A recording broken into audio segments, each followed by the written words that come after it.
As is Israel's practice, they try to deflect and to deny responsibility. And in Shireen's case, despite the presence of numerous witnesses, they tried to do the same. Numerous newspapers and organizations had conducted investigations and concluded that an Israeli sold Shireen. But despite all of these reports, despite the promises made, the U.S. has yet to conduct an independent, transparent investigation of Shireen's killers or the government that killed her responsible.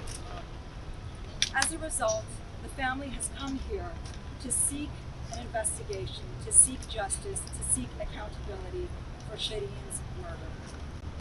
My name is Shireen Abu Akleh, and Shireen was my aunt. On Monday, as we prepared for our meetings on the Hill, Secretary of State Antony Blinken, Blinken's office called my father and said we had an appointment with Mr. Blinken the next day. We went to his office with one specific action we need the Biden administration to take now: launch a thorough, credible, independent, and transparent investigation into Shireen's killing that leads to accountability.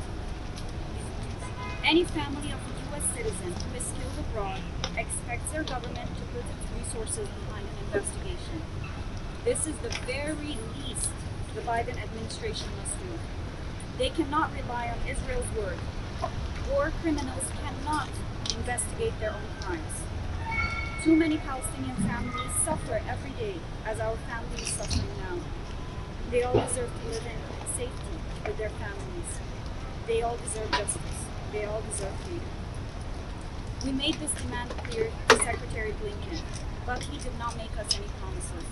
You know, we need answers to hold the perpetrators fully accountable. From day one, the Israeli government has denied Shireen's murder.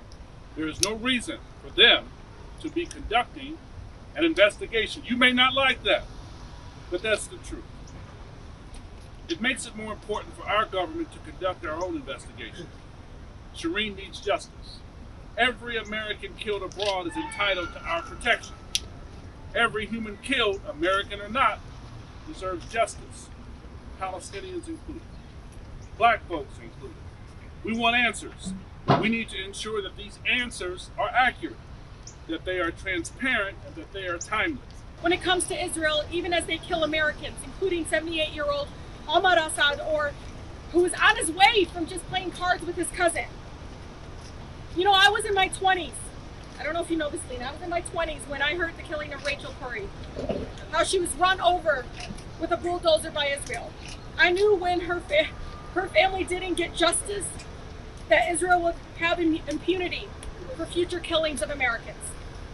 The fact that Shireen's family is forced to come here and demand that the State Department and our government, the U.S. government, to get up, literally, to hold her killers accountable and prevent this awful tragedy from repeating itself again, and again. It's shameful. I remember Lina telling me, her niece telling me that this is what Shireen would have wanted. She would want to make sure that this doesn't happen to anyone else. When Americans are killed abroad, it is more or less standard procedure for our government to open an investigation. But when the murderers wear Israeli uniforms, there's complete silence. Poor Rachel Corrie's family to this day has been waiting for justice since 2003, and still nothing. Shireen wasn't even only an American murdered by apartheid state of Israel, but she was also part of the journalist community. That's why I'm proud to demand that Biden administration direct the Department of Justice, including the Human Rights and Special Prosecution Section, and the FBI and other relevant U.S. offices or agencies to launch a thorough, credible, independent, and transparent investigation into Shireen, Ahmad, and Rachel's murders.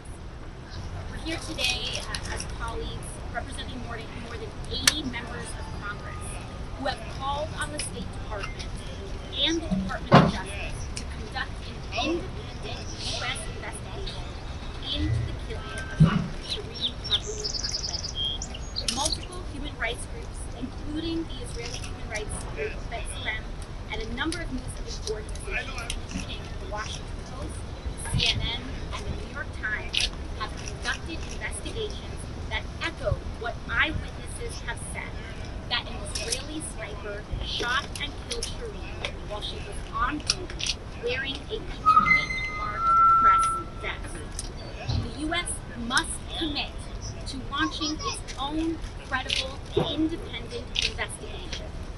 I echo the family's call for the Biden administration to have this investigation led by the FBI and the Department of Justice, including the Human Rights and Special Prosecution Section, which are tasked with investigating war crimes